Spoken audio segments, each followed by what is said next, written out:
పహల్గాంలో పర్యాటకులపై ఉగ్రదాడికి భారత్ గట్టిగా ప్రతీకారం తీర్చుకుంది.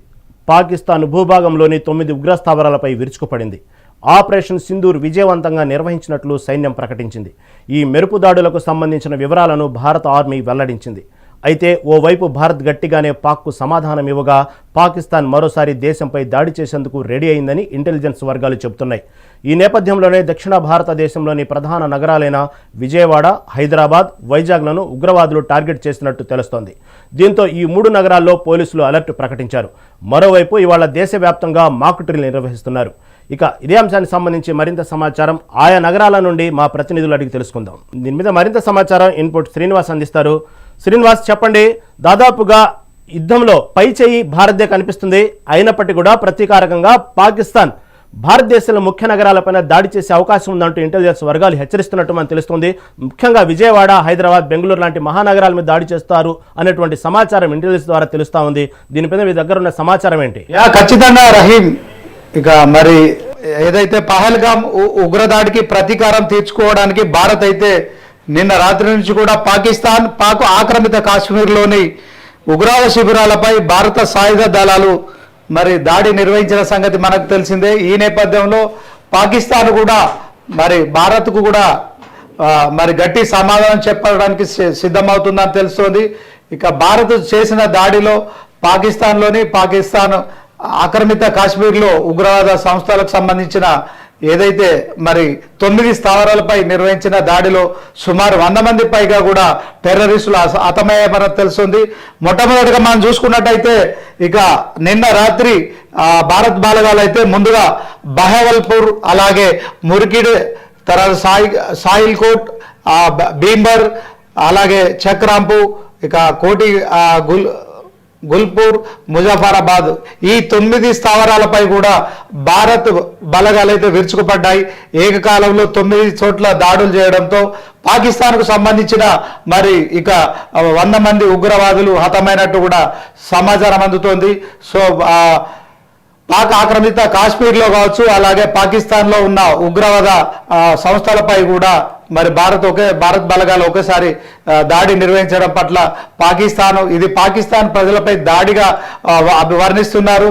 సో సరైన సమయంలో మేము కూడా పాక్ సైన్యం సమాధానం ఇస్తుందని పాక్ అధ్యక్షుడు కూడా వెల్లడించడం మనం చూడొచ్చు. మొత్తానికి భారత్ పాక్ల మధ్య అయితే యుద్ధం మొదలైంది. ఏదైతే పహల్గాం ఘటన తర్వాత మరి ఇక వాళ్ళు కవ్వింపు చర్యలకు ఇంకా పాల్పడుతూనే ఉన్నారు. ఇక పహల్గాంలో దేశవ్యాప్తంగా ప్రతి మానవుడు కూడా అసహించుకునే విధంగా కూడా పాక్ టెర్రరిస్టులు హిందువులను మరి వారి మతానికి సంబంధించిన అంశంలో కూడా వాళ్ళను పరీక్షించి కాల్పులు జరిపి చంపడాన్ని భారతదేశం తీవ్రంగా ఖండించింది. హిందువులంతా కూడా ఖండించారు. మరి ప్రపంచ దేశాలన్నీ కూడా భారత్కు బాసటగా నిలిచాయి.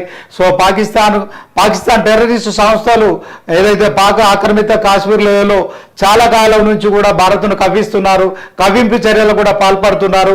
ఇదే నేపథ్యంలో మొన్న పహల్గాంలో జరిగిన దాడి ఏదైతే ఉందో అది చాలా తీవ్రంగా పరిగణించింది భారత్. దేశ ప్రధాని నరేంద్ర మోడీ ఖచ్చితంగా దీనికి పాల్పడిన వారందరినీ కూడా మరి తగిన మూల్యం చెల్లించుకుంటారు, ఏ ఒక్కరిని కూడా వదిలిపెట్టమని చెప్పి హెచ్చరించిన సంగతి మనకు తెలిసిందే.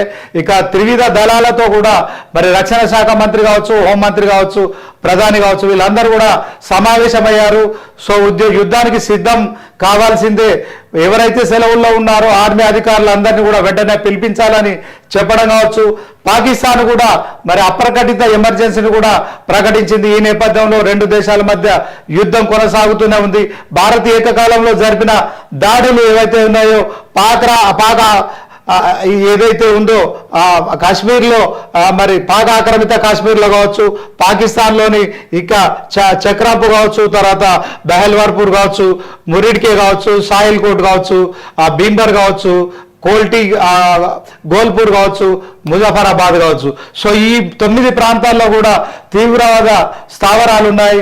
సో వాటి శిబిరాలను పూర్తి స్థాయిలో మరి మట్టుపెట్టాలనే లక్ష్యంతో భారత్ కూడా బలగాలను మోహరించడమే కాకుండా ఏకకాలంలో దాడులు చేయడము మట్టుపెట్టడం జరిగింది. ఈ దాడిలో సుమారు 100 మంది తీవ్రవాదులు కూడా హతమైనట్టు స్పష్టంగా సమాచారం అందుతోంది.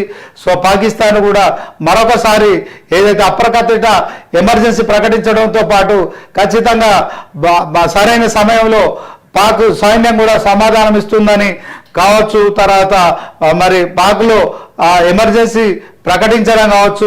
భారత్ కూడా పూర్తి స్థాయిలో మరి ఏదైతే ఇప్పుడు ఖచ్చితంగా తెలుగు రాష్ట్రాలపై ముఖ్యంగా మరి హైదరాబాద్ కావచ్చు, విజయవాడ కావచ్చు, వైజాగ్ మరి ఈ 3 ప్రాంతాలపై కూడా పాక్ దాడి చేస్తుందని ఇంటెలిజెన్స్ సమాచారం మేరకు తెలుగు రాష్ట్రాల ముఖ్యమంత్రులు కూడా అప్రమత్తమయ్యారు. Telangana CM Revanth Reddy police command control సెంటర్కు చేరుకున్నారు.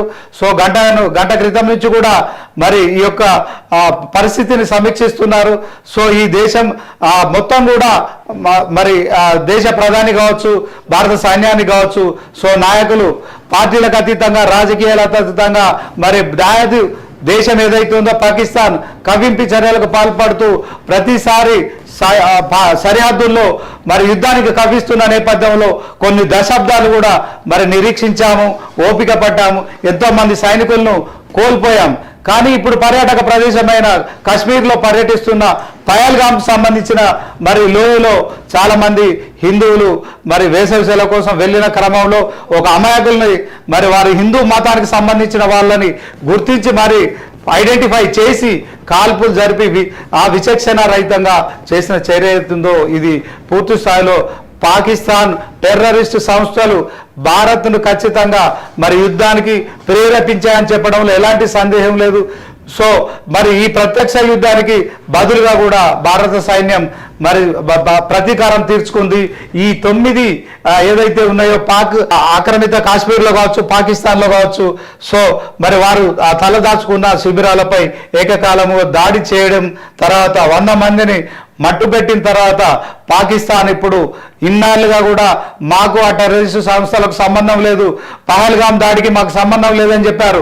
కానీ ఇప్పుడు ఖచ్చితంగా మరి ఆ ఎమర్జెన్సీ ప్రకటించుకుంటున్నట్టు అధికారికంగా ప్రకటన వెలువడించడం కావచ్చు, తర్వాత ఎమర్జెన్సీ కూడా విధించడం కావచ్చు, మరి పాక్ పరోక్షంగా ఆ చర్యలన్నిటికీ ఒప్పుకున్నట్టే స్పష్టమవుతోంది. దీంట్లో భారత్ కూడా మరి ధీటుగా ఎదుర్కొన్నందుకు కూడా సిద్ధమవుతోంది. తెలుగు రాష్ట్రాల ముఖ్యమంత్రులు కూడా అప్రమత్తమయ్యారు. తెలంగాణ సీఎం రేవంత్ రెడ్డి మరి పోలీస్ కమాండ్ కంట్రోల్ సెంటర్ వద్ద నుంచి పరిస్థితిని సమీక్షిస్తున్నారు. దేశానికి, దేశ ప్రజలకు, కేంద్ర ప్రభుత్వానికి అందరూ కూడా సంఘీభావం ప్రకటిస్తున్నారు. మొత్తానికి యుద్ధం అయితే ప్రారంభమైంది. ఇక ఈ యుద్ధం ఎలా కొనసాగుతోంది, దీనిపై అమెరికా అధ్యక్షుడు డొనాల్డ్ ట్రంప్ కూడా మరి యొక్క భారత్ పాక్ సరిహద్దులో కొనసాగుతున్న యుద్ధ వాతావరణం శాంతి కలగాలని కోరుకుంటున్నామని చెప్పడం కావచ్చు. యుద్ధాన్ని అందరూ వ్యతిరేకిస్తారు, కానీ దాయాది దేశం మరి కొన్ని సంవత్సరాలుగా కూడా భారత్ను కవ్విస్తోంది. మరి సైన్యాన్ని కూడా సంహరించే కార్యక్రమం చేస్తోంది. ఎన్కౌంటర్లు రెగ్యులర్గా జరుగుతూనే ఉన్నాయి. ఒక అప్రకటిత యుద్ధం ఏదైతే సరిహద్దులో కొనసాగుతోంది, ఇప్పుడు మరి 2 దేశాల మధ్య ప్రత్యక్ష యుద్ధం ప్రారంభమైందని చెప్పుకోవచ్చు. ఈ యుద్ధం ఎటు దారి తీస్తుందో అనే విషయం చూసుకుంటే ఖచ్చితంగా రెండు దేశాలకు కూడా మరి ఖచ్చితంగా ఇది భారీ నష్టాన్ని మిగులుస్తుంది. కానీ పాకిస్తాన్ మన దేశం నుంచి విడిపోయిన తర్వాత మరి అన్నదమ్ములాగా కలిసి ఉండాల్సిన పరిస్థితి ఉండే, కానీ ఎందుకనో మొదటి నుంచి కూడా మరి కవ్వింపు చర్యలకు పాల్పడడం కావచ్చు, మరి భారత్లోని కాశ్మీర్ని ఆక్రమించడం కావచ్చు. ఆక్రమిత కాశ్మీర్ నుంచి సరిహద్దులో మన దేశంలో ఉన్న పౌరులను కావచ్చు, సైన్యాన్ని కావచ్చు ఎప్పటికప్పుడు మట్టుబెట్టేందుకు కూడా మరి అలాంటి ప్రణాళికలు చేస్తూ చాలా మందిని కూడా హతమారుస్తూ ఇక భారత్ను పరోక్షంగా కవ్వింపు చర్యలకు పాల్పడుతున్న నేపథ్యంలో ఇక ఇన్నాళ్ళు వేచి చూసాం, ఇక వేచి చూసే ధోరణి లేదు. ఖచ్చితంగా తీవ్రవాద సంస్థలకు సంబంధించిన ఉగ్రవాదులను అందరినీ కూడా మట్టు పెడతామని చెప్పి కూడా పహల్గామ్ దాడి ఘటన తర్వాత దేశ ప్రధాని అయితే ఒక ఇంటెలిజెన్స్ వ్యవస్థను ఏర్పాటు చేసుకొని ఉగ్రవాద సంస్థలు ఎక్కడెక్కడ ఉన్నాయి వాటన్నిటిని కూడా ఏకకాలంలో దాడి చేస్తేనే, ఉగ్రవాదాన్ని నిర్మూలిస్తేనే మరి సమస్యకు శాశ్వత పరిష్కారం అని చెప్పి కూడా దేశ ప్రధాని నరేంద్ర మోడీ మరి రాత్రి ఏకకాలంలో మరి ఇక్కడ బెహావల్పూర్ కావచ్చు, సరగే ముర్రిడ్కి కావచ్చు, అలాగే చకాంబ్రు కావచ్చు, సాయిల్ కోట్, భీంబర్, తర్వాత గుల్పూర్, ఇక ముజాఫరాబాద్. సో పాకిస్తాన్లో తలదాచుకొని తీవ్రవాద శిబిరాలు ఏర్పాటు చేసుకొని మరి భారత్ను కవ్విస్తూ తీవ్రవాదాన్ని పెంచి పోషిస్తున్న పాకిస్తాన్ కావచ్చు, పాక్ ఆక్రమిత కాశ్మీర్లో ఉన్న తీవ్రవాద శిబిరాలపై కూడా దాడి నిర్వహించారు. సుమారు 100 మంది పైగా టెర్రరిస్టులు అయితే ఇప్పుడు చనిపోయారు. మరి ఇప్పుడు పాకిస్తాన్ అసలు నిజ స్వరూపం అయితే బయటకు వచ్చింది.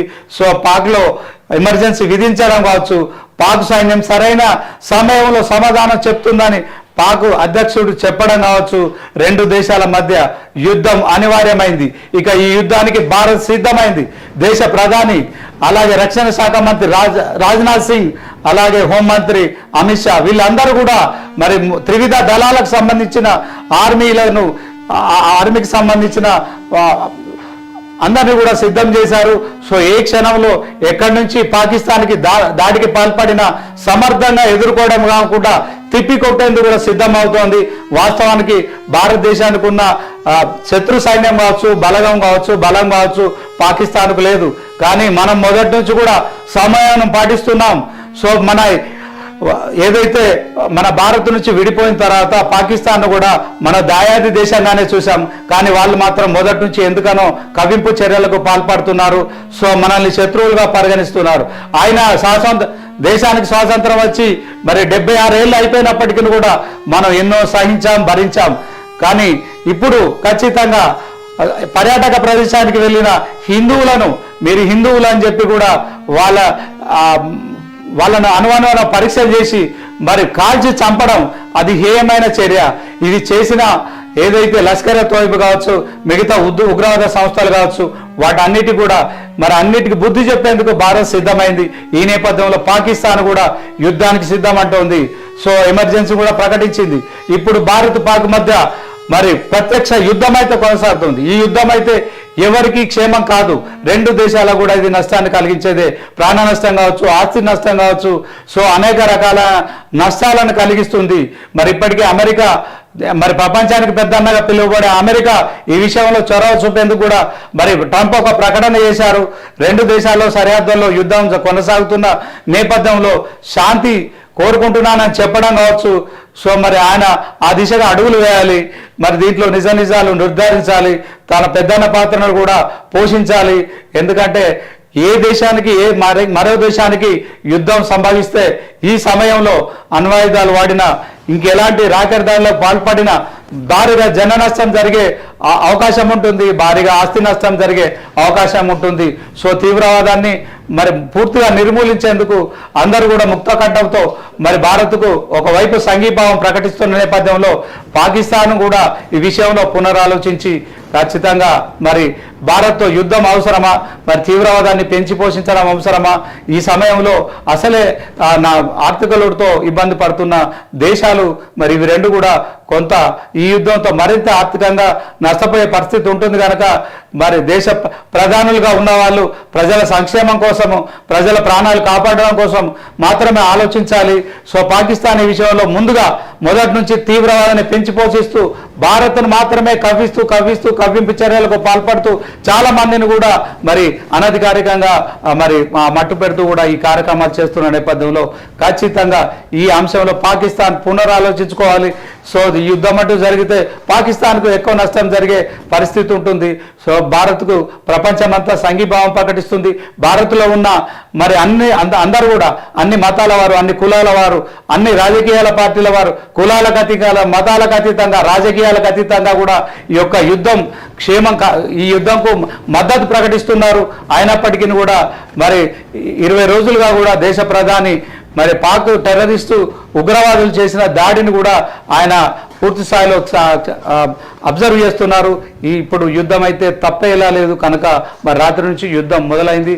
సో యుద్ధంలో మరి పాక్ ఎలాంటి చర్యలు పాల్పడుతుంది ఇప్పటికే తాజా వార్త ఏదైతే పాకిస్తాన్ ఉగ్ర స్థావరాలపై భారత ఆర్మీ చేపట్టిన ఆపరేషన్స్ లో ముఖ్యమైనటువంటి మోస్ట్ వాంటెడ్ ఉగ్రవాదులు 2 హతమైనట్లు తెలుస్తా ఉంది.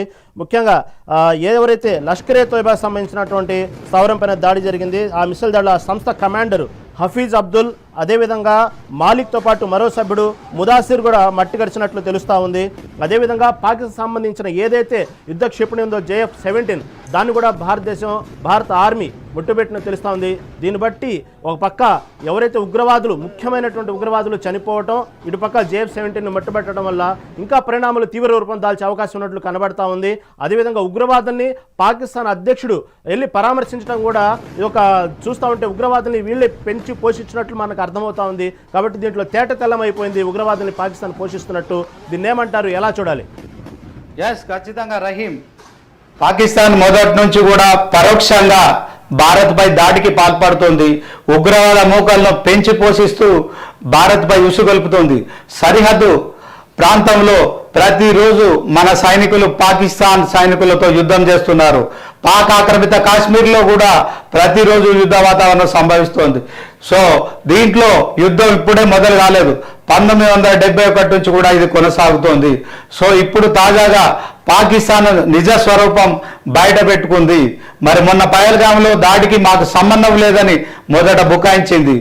సో ఆ ప్రకటన తర్వాత మరి ఉగ్రవాదులను ఏరివేసే లక్ష్యంగా భారత్ సైన్యం, భారత ప్రధాని, భారత రక్షణ శాఖ మంత్రి, అలాగే భారత హోంమంత్రి అమిత్ షా వీళ్ళంతా కూడా మరి పూర్తి స్థాయిలో ఈ దాడికి పాల్పడిన వారు ఎవరున్నారు, వారి వెనుక ఎలాంటి ఉగ్రవాద సంస్థలు ఉన్నాయి, ఇవన్నీ పూర్తిగా సమాచారం సేకరించారు. సో 9 ఉగ్రవాద సంస్థలపై ఏకకాలంలో నిన్న రాత్రి దాడి జరిపిన తర్వాత మరి సుమారు 90 నుంచి 100 మంది టెర్రరిస్టులు హతమైనట్టు స్పష్టమైన సమాచారం అందుతోంది. ఇంకా ఆ చర్యలు కొనసాగుతూనే ఉన్నాయి. సో ఆ చర్యలు పూర్తిగా ఉగ్రవాదాన్ని మట్టుబెట్టే వరకు కూడా మన దేశ ప్రధాని, మన హోంమంత్రి కావచ్చు, మన రక్షణ శాఖ మంత్రి కావచ్చు, మన త్రివిధ దళాలకు సంబంధించిన మరి ఈ యొక్క సైన్యాధిపతులు కావచ్చు ఎప్పటికప్పుడు కూడా సిద్ధంగా ఉన్నారు. ఎందుకంటే ఉగ్రవాదం ఈ 2 దేశాల మధ్య మరి పాకిస్తాన్ పెంచి పోషిస్తోంది. మరి ఆ దిశగా మన భారత్పై వాళ్ళు దాడి చేస్తున్నారు. ఈ పెంచి పోషిస్తున్న వ్యవస్థలో పరోక్షంగా తమ పాత్ర ఏం లేదని కూడా పాకిస్తాన్ బుకాయిస్తోంది. ఆ బుకాయించిన నేపథ్యంలో ఇప్పుడు పాకిస్తాన్ నిజ స్వరూపం బయటకు వచ్చిందని చెప్పుకోవచ్చు. పూర్తిగా పాకిస్తాన్ ప్రేరేపితంగా ఈ ఉగ్రవాద సంస్థలు, ఈ ఉగ్రవాదులు చాలా మంది భారతీయులను కాశ్మీర్లో కావచ్చు, పాక్ ఆక్రమిత కాశ్మీర్లో కావచ్చు, సరిహద్దు ప్రాంతాల్లో కావచ్చు ఎంతో మందిని పొట్టన పెట్టుకున్నారు. ఇన్ని రోజులుగా మరి ఎన్నో ఎన్కౌంటర్లో మన జవాన్లు కూడా చాలా మంది చనిపోయారు. ఎప్పటికప్పుడు మనం ప్రతిఘటిస్తున్నాం, గట్టిగా జవాబు చెప్తున్నాం. కానీ పాకిస్తాన్ ఇన్నాళ్ళుగా ఒక ముసుగు వేసుకుంది. ఆ ముసుగు ఇప్పుడు తొలగిపోయింది. సో మనం కూడా పాక్ ఆక్రమిత కాశ్మీర్లో కావచ్చు, సరిహద్దులో కావచ్చు, పాకిస్తాన్ సైన్యాన్ని ధీటుగా ఎదుర్కోవడం కావచ్చు, మరి త్రివిధ దళాలు పాకిస్తాన్ నుంచి ఎటువైపు దాడి చేసినా ఖచ్చితంగా దాడి చేసే ఆలోచన చేయడానికి మనం కూడా సిద్ధంగా ఉన్నాం. ఒకవైపు దేశం సరిహద్దులో కావచ్చు, మరి తెలుగు రాష్ట్రాల్లోని హైదరాబాద్, విజయవాడ, వైజాగ్ ఈ 3 ప్రాంతాలపై కూడా దాడులు జరుగుతాయని కూడా మనం ఖచ్చితంగా సమాచారం అందుతోంది. ఇంటెలిజెన్స్ వర్గాల ద్వారా మరి 2 ప్రభుత్వాల ముఖ్యమంత్రులు ఇప్పటికీ అత్యవసరంగా సమావేశమయ్యారు. పోలీసు అధికారులతో కావచ్చు, రక్షణ శాఖతో కావచ్చు, మిలిటరీ ఉన్నతాధికారులతో మరి ఎప్పటికప్పుడు సమీక్షిస్తున్నారు. సో పాక్ ఒకవేళ తెలుగు రాష్ట్రాలపై దాడి చేసిన క్రమంలో ఎలాంటి చర్యలు చేపట్టాలి అనే అంశంలో కూడా మరి తెలుగు రాష్ట్రాల ముఖ్యమంత్రులు ఇటు రేవంత్ రెడ్డి, అటు చంద్రబాబు, మరి హైదరాబాద్లో AP deputy CM Pawan Kalyan కూడా మీడియాతో కూడా మాట్లాడుతున్నారు. సో రక్షణ విషయంలో దేశ ప్రధాని రాజీ పడొద్దు, పాకిస్తాన్ను సమర్థంగా ఎదుర్కోవాల్సిందే, మేమంతా మీకు అండగా ఉంటాం, మా మద్దతు మీకే, భారత్ మాతాకి జై. సో అని చెప్పి ఇలా అందరూ కూడా సంఘీభావం ప్రకటిస్తున్నారు. మరి దీంట్లో ఆపరేషన్ సింధూర్ పేరుతో జరుగుతున్న కార్యక్రమానికి, భారత్ ప్రభుత్వం చేస్తున్న ఆపరేషన్ సింధూర్కు అందరూ కూడా వన్ అండ్ ఆల్ మొత్తం మద్దతు ప్రకటిస్తున్న పరిస్థితి అయితే కనిపిస్తుంది. రహీం, ఏదైతే ఈ దాడికి సంబంధించి అధికార విపక్షాలు ఇప్పటికే ఆపరేషన్ సింధూర్కి మద్దతు పలికాయి. అదేవిధంగా మొన్న జరిగిన ఉగ్రవాది దాడిలో ఎవరైతే ప్రాణాలు అర్పించారో ఆ కుటుంబ సభ్యులు కూడా ఈ ఏదైతే జరుగుతున్న ఆపరేషన్ సింధూర్లో ఉగ్రవాదులు చనిపోవటాన్ని వాళ్ళు హర్షించారు. ఇదే మా కుటుంబ సభ్యులకు ఘనమైన నివాళి అంటూ కూడా చెప్తా ఉన్నారు. ఓ పక్క మాజీ చీఫ్ ఎవరైతే ఆర్మీకి సంబంధించిన భారత ఆర్మీకి సంబంధించిన కొంతమంది మాజీ చీఫ్లు కానీ ప్రస్తుతం ఉన్నవారు కూడా ఇది కేవలం ట్రైలర్ మాత్రమే, ముందు ముందు ఇంకా సినిమా అంటున్నారు. దీన్ని ఎలా చూడాలి? ఎస్ రహీం, ఖచ్చితంగా ఇది కేవలం నిజంగా ఆపరేషన్ సింధూర్ ఇప్పుడు మనం ఇది ట్రైలర్ మాత్రమే చూస్తున్నాం. ఎందుకంటే ఉగ్రవాదుల పేరుతో, ఉగ్రవాద సంస్థల పేరుతో పాకిస్తాన్ ఇన్నాళ్ళుగా దోబూసులాడింది, భారత్ను దోషిగా నిలబెట్టే ప్రయత్నం చేసింది. భారత్ అన్ని సాయించుకుంటూ కూడా ఇన్నాళ్ళు సహనం వహించింది. ఇక ఇప్పుడు పాక్ అసలు ముసుగు తొలగిపోయిన తర్వాత ఇక పాక్పై యుద్ధం చేయాల్సిన పరిస్థితి అనివార్యమైంది. పాకిస్తాన్లో ఎమర్జెన్సీ ప్రకటించారు, అధికారికంగా ప్రకటన వెలువరించారు. సో పాక్ సైన్యం సరైన సమయంలో సమాధానం చెప్తుందని పాక్ అధ్యక్షుడు చెప్పడం మరి ఇది భారత్ తీవ్రంగా పరిగణిస్తోంది. మరి 140 కోట్ల జనాభా ఉన్న భారతదేశం, సువిశాల భారతదేశం మరి ఇక ఖచ్చితంగా ప్రపంచంలో 3వ అగ్ర దేశంగా ఎదుగుతున్న దేశం. మరి మనకున్న బలం కావచ్చు ఖచ్చితంగా పాకిస్తాన్తో యుద్ధం చేయడానికి 100% 100 రెట్లు మనం ఎక్కువ ఉంటాం. దాంట్లో మరి మన దేశ ప్రధాని దాయాది దేశంపై అనవసరంగా దాడికి పాల్పడడం వల్ల 2 దేశాలు నష్టపోతాయి. సో ఎప్పటికప్పుడు సరిహద్దులో కావచ్చు, పాక్ ఆక్రమిత కాశ్మీర్లో కావచ్చు, ఎప్పటికప్పుడు దాడిని సమర్థంగా తిప్పికొడుతూ మరి పాక్ సైన్యానికి బుద్ధి చెప్తున్నారు. అలాగే టెర్రరిస్టు తీవ్రవాదులను కూడా మరి సరైన రీతిలో ఎప్పటికప్పుడు ఎదుర్కొంటున్నారు. చాలా ఘటనలు మనం చూసాము. మిలిటరీ ట్రక్కుపై మానవ బాంబుల దాడి కావచ్చు, పాక్ ఆక్రమిత కాశ్మీర్లో ఎన్నోసార్లు మరి అప్రకటితంగా ఎన్కౌంటర్లు కావచ్చు, ఎన్ని రకాలుగా దాడులు పాల్పడ్డా ఇక సైన్యానికి జవాబు చెప్పారు. తీవ్రవాద సంస్థల్ని కూడా సైన్యంతోనే మరి ఖచ్చితంగా జవాబు చెప్పారు. కానీ ఇప్పుడు హిందువులపై దాడి చేసిన నేపథ్యంలో పహల్గామ్ ఘటన ప్రపంచవ్యాప్తంగా కూడా మరి అందరినీ తీవ్ర దిగ్భ్రాంతికి గురి చేసింది. ఇలాంటి ఘటనలకు పాల్పడ్డ నేపథ్యంలో భారత్కు అన్ని దేశాలు కూడా మద్దతు ప్రకటించాయి.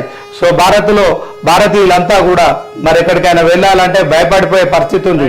పాకిస్తాన్ మనకంటే చాలా చిన్న దేశం, కానీ కవ్వింపు చర్యలకు పాల్పడము ఆ దేశ అధ్యక్షుని యొక్క, ఆ దేశ తీవ్రవాద సంస్థల యొక్క మరి మనోభావాలను కూడా అద్దం పడుతున్న నేపథ్యంలో ఖచ్చితంగా ఈ యుద్ధం చేయాల్సిందే.